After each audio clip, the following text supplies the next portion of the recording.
gostaria de começar por apresentar os meus melhores cumprimentos à Sra. Procuradora-Geral da República, ao Sr. Vice-Procurador-Geral da República, ao Sr. Presidente do Supremo Tribunal de Justiça, ao Sr. Vice-Presidente do Supremo Tribunal de Justiça, ao Sr. Presidente do Tribunal da Relação de Lisboa, ao Sr. Presidente do Tribunal da Relação de Évora em representação, aos Srs. Procuradores-Gerais Distritais, ao Sr. Diretor do Centro de Estudos Judiciários, aos ilustres convidados que aqui se encontram, minhas senhoras e meus senhores, e permitam-me que, à margem do protocolo, endereço aqui um especial cumprimento aos meus colegas do 32º curso, em cuja representação estarei aqui a falar, agradecendo a oportunidade que me é conferida para esse efeito e de que vou procurar mostrar-me merecedor, sabendo do peso que impende sobre os meus ombros.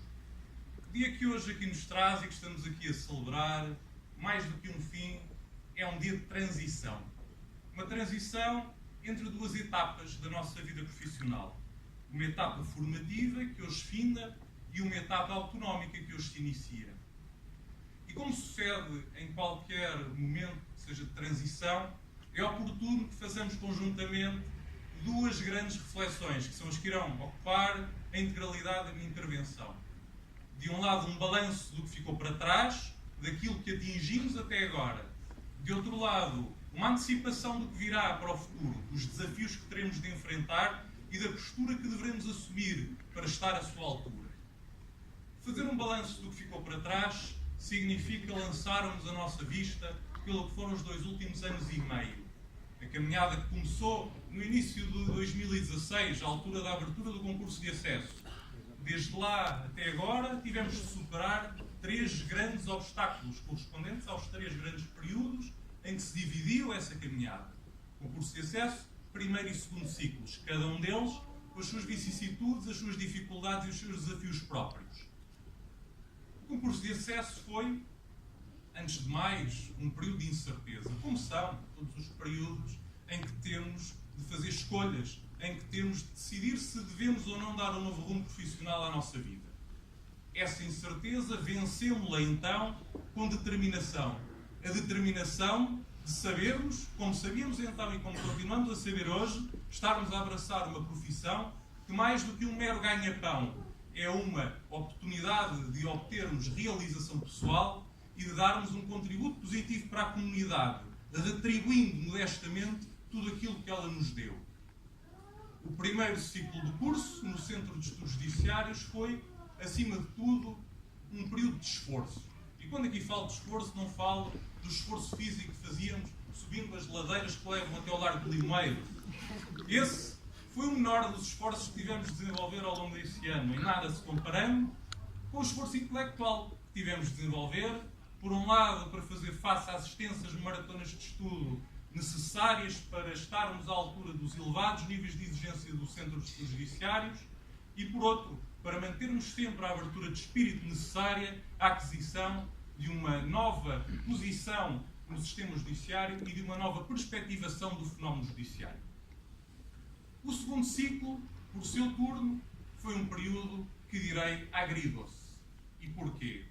Porque se tivermos, por um lado, o privilégio, a satisfação de ver o nosso trabalho ser utilizado para a resolução de problemas reais de cidadãos reais, fazendo avançar o aparelho de justiça, tivemos, por outro lado, a face amarga da moeda, que foi ver como os nossos tribunais se encontram em estado de degradação, com carências graves de pessoal e de meios materiais, o que, como poderão calcular, constituiu e continua a constituir um constrangimento a todos aqueles que fazem dos tribunais o seu local de trabalho diário. Tudo isto fruto de continuado desinteresse e desinvestimento do poder político nas infraestruturas da justiça e nos serviços públicos em geral.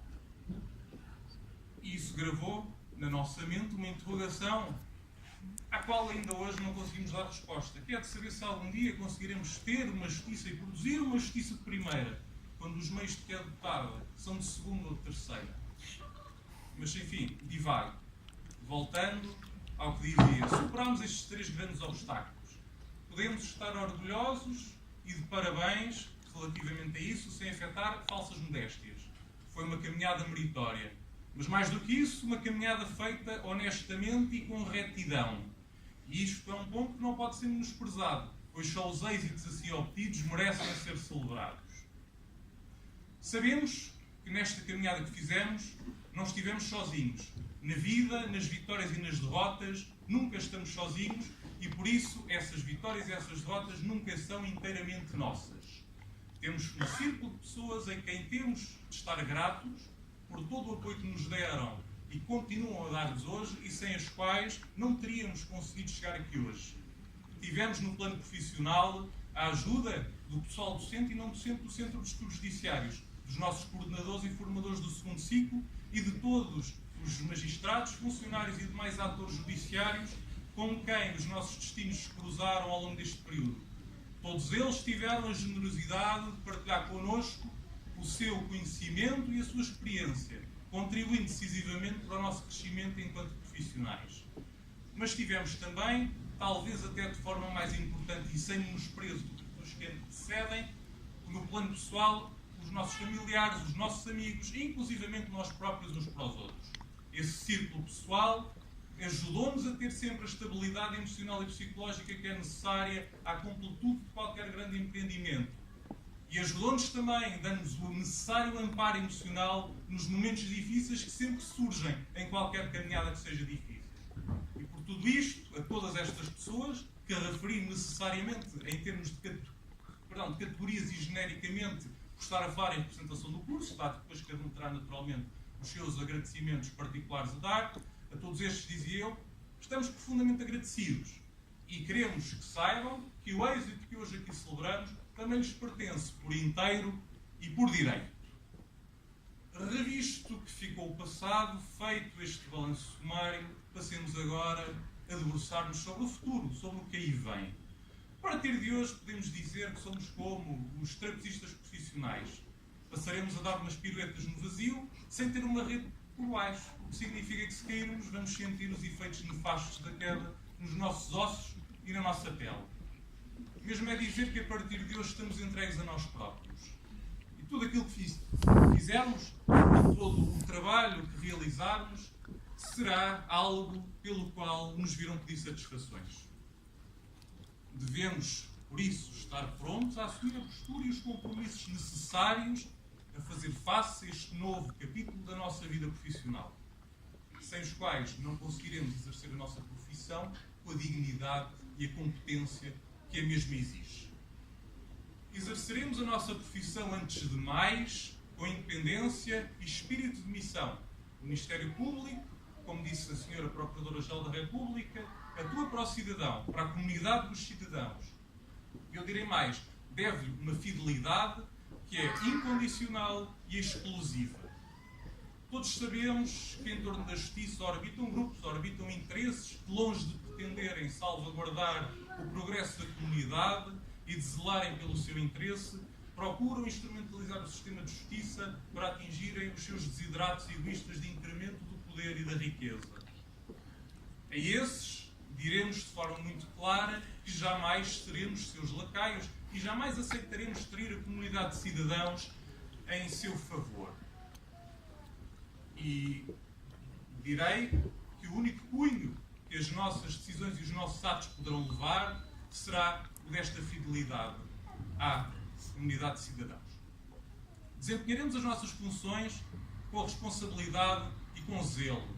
A profissão que hoje aqui abraçamos não é uma mera existência bassa numa máquina burocrática. É um ator central do sistema de justiça, dotado do poder de afetar séria e adversamente as vidas dos cidadãos. E por isso, garantiremos e deveremos sempre garantir que as nossas decisões são produto de profunda e objetiva reflexão, antecipando tanto quanto possível os efeitos do que serão essas decisões e nunca se tornando instrumentos do despotismo e da arbitrariedade do poder. Mas esta importância exige-nos também que sejamos sempre juristas e profissionais de excelência, versados e calejados nas ciências jurídicas, que são um instrumento do nosso ofício, e simultaneamente cidadãos abertos aos saberes e às experiências das áreas extrajurídicas, sem as quais não compreenderemos as realidades que se nos apresentarem e que nos exigirão que atuemos. Ao magistrado do Ministério Público Nunca serão aceitáveis os caminhos da complacência, do laxismo e do menor esforço. Uma profissão de importância exige um nível de excelência. Seremos sempre corajosos e incómodos no exercício da nossa profissão. O Ministério Público, pelas funções que exerce, em particular quando está no exercício da ação penal, confronta-se periodicamente com alguns dos elementos mais poderosos da nossa comunidade, os quais não hesitam, como não hesitaram no passado, e a história contemporânea ilustra-o abundantemente, em tentar condicionar e controlar o Ministério Público, reduzindo-o a uma dócil e inofensiva repartição estadual, minimamente eficaz no combate ao crime praticado por indivíduos de baixo estatuto socioeconómico, mas inoperante no combate ao crime económico. A estes indivíduos, é-lhes grata a ideia cínica que George Orwell expressava no Triunfo dos Porcos. Todos os animais são iguais, mas há alguns animais mais iguais do que outros. Que é o mesmo que dizer que estes indivíduos se arrogam do direito de beneficiar de uma qualquer jurisdição penal especial, que os acolha sempre, sob a proteção de um manto de invariável impunidade. A todos eles, diremos de forma muito clara: nós não iremos recuar, nem iremos vacilar perante quem quer que seja. E a partir do momento em que hoje aqui tomamos posse, como magistrados do Ministério Público, estamos a fazê-lo sabendo que temos a incumbência de levar à justiça todos aqueles que se mostrem merecedores da sua intervenção, quer se tratem dos mais miseráveis dos indigentes ou dos mais poderosos dos milionários. Por fim, seremos ambiciosos. A menor das ambições que podemos ter é a de ver o nosso trabalho converter-se numa força motriz que faça progredir o sistema de justiça e a comunidade de cidadãos por inerência, nunca sendo, por isso, o produto mecânico de meros escribas judiciários a engrossar papeladas burocráticas no tribunal. Mas esta, disse eu, é a menor das ambições que podemos ter, porque podemos e devemos ambicionar mais do que isso. Devemos ambicionar ao mais difícil, ao aparentemente impossível, mas também ao mais cimeiro e ambicioso dos objetivos a que a justiça se pode propor hoje, que não é outro que combater, sem quartel e sem tréguas, e vencer a corrupção endémica e a cultura de impunidade que continua a agraçar junto de certas elites. E que são as causas principais, digamos sem rodeios, da crise das nossas instituições e do regime democrático, assolados por anos a fio de escândalos de corrupção, envolvendo altas figuras do regime, titulares de cargos públicos, que, ávidos de dinheiro, pobres de caráter, aceitam vender as suas soluções, a sua seriedade, a sua honestidade e até a própria mãe, se alguém lhes fizesse essa oferta, a troco dos milhões com que o poder financeiro e o poder económico sempre lhes acenam alegre e diligentemente. É a eles também que temos a agradecer o ressurgimento dos discursos dos autoritarismos por essa Europa fora, fazendo-nos retroceder à memória do funesto período de entreguerras do século XX, que todos sabemos bem onde findou. O Ministério Público, nos últimos 6 anos, travou valentemente e avançou anos-luz neste combate. Figuras que muitos julgariam intocáveis e que muitos outros quereriam que assim se mantivessem durante muito tempo, foram trazidos à justiça para responder pelos seus crimes gravíssimos. Esta cultura de impunidade e de corrupção sofreu enormes reveses. E os donos disto tudo deixaram de ser donos da justiça. Mas não nos iludamos. A cultura da corrupção endémica e de impunidade, infelizmente, continua viva e a respirar saúde. E o combate que o Ministério Público trava ainda se encontra na sua infância. Cabe-nos a nós, que hoje aqui tomamos posse, recolher o testemunho daqueles que nos antecederam, tomar em mãos este empreendimento monumental e conduzi-lo até ao seu êxito final, vibrando vigorosíssimos golpes na corrupção e na impunidade, até que ambas se tornem meras recordações amargas de tempos funestos, mas felizmente passados. Até que as nossas instituições sejam definitivamente expurgadas dos elementos parasitários que se pretendem servir das mesmas para obter os seus fins egoístas. E até que a comunidade de cidadãos recupere definitivamente a confiança na justiça e deixe de perspectivar como uma instituição que é forte com os fracos, mas que se mostra fraca, vacilante ou até subserviente para com os fortes. Sabemos que não podíamos ter ambição maior do que esta, mas também não podíamos ter objetivo que nos motivasse mais. Estou prestes a terminar a minha intervenção, que talvez já vá mais longa do que deveria, e chamo em meu auxílio mais uma citação, agora é de um clássico suetónio, que colocou nas palavras de Júlio César a frase que vou passar a reproduzir: partamos para onde nos chamam os deuses e os inimigos da justiça. A sorte está lançada. Que é uma forma mais ou menos lírica de dizer que hoje é o dia em que nós tomamos armas nas mãos e que avançamos para a frente deste combate. Um combate pelo regime democrático, pela justiça e contra a corrupção, a impunidade e o parasitismo. Será um combate árduo, bem sabemos, e não faltará quem queira ver-nos falhar espetacularmente. Mas podem estar certos de que nós estamos prontos, estamos confiantes e avançamos com a tranquilidade de quem sabe que está do lado justo do combate. Termino a minha intervenção, esperando ter mostrado a altura da oportunidade que me foi dada, agradecendo a atenção que gentilmente me dispensaram.